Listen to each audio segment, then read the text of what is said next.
قصة حقيقية. اكو طالب كان جدا متفوق وحالته المادية تعبانة، وكان عنده صديق غني بس مو زين بالدراسة وهو اللي درسه. ومرت الايام وخلصوا دراسة. الغني سافر للخارج وبقى الفقير يدور على شغل بكل مكان وما حصل اي وظيفة، وانسدت كل البيبان بوجهه الى ان اضطر ان يشتغل عامل نظافة. ومرت الايام ورجع صديقه من السفر، وصدفة جاي يفتر بسيارته وشاف صديقه القديم يكنس بالشارع. نزل الجامع وقال له انت المثقف؟ فهو رد عليه قال له بعدنا من المثقف رغم الايام. بعدنا أنا المثقف رغم الأيام. سل حال الفقر واقرا المسلات. القالوا ما معذب ما ينصفون، وانا الجوع ساكن بيا ويبات.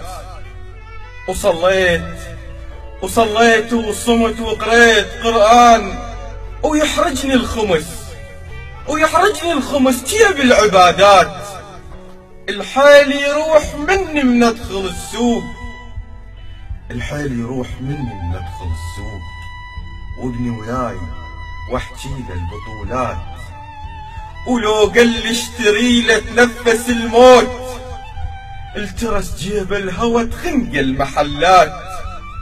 ولو قال لي اشتري له تنفس الموت، الترس جيب الهوى تخنق المحلات.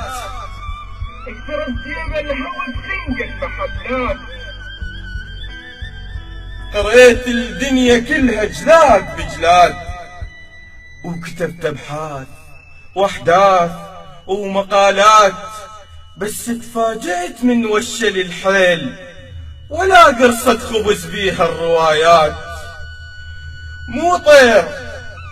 مو طير وألقط ضالة الناس، وعند اصبع ذهب بالانتخابات. ترى بنادم الحاجة اللي تأذيه يحس بروحه قاع بلا سماوات. وهو اللي يقهر الما يكتب يعيش، وتظل مدفونة أصحاب الشهادات. وهو اللي يقهر الما يكتب يعيش، وتظل مدفونة أصحاب الشهادات. أنام وما تكفي دموع المخاد، واحلم كون احط بيدي القرارات، وخليه للكفاءة تصير قدام، وما بدي الغراب على الحمامات. حقك تنسى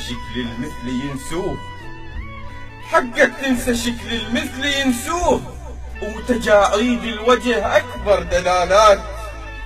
أنا الفارق ضحكت بيوم زفوه، يدري بقاطع عرسه هدوم بالات. أنا الرافع عيده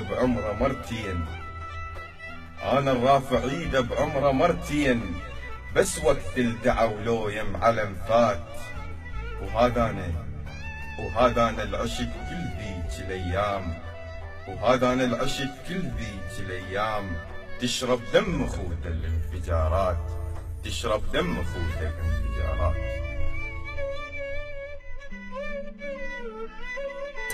لشعر أحمد سعد.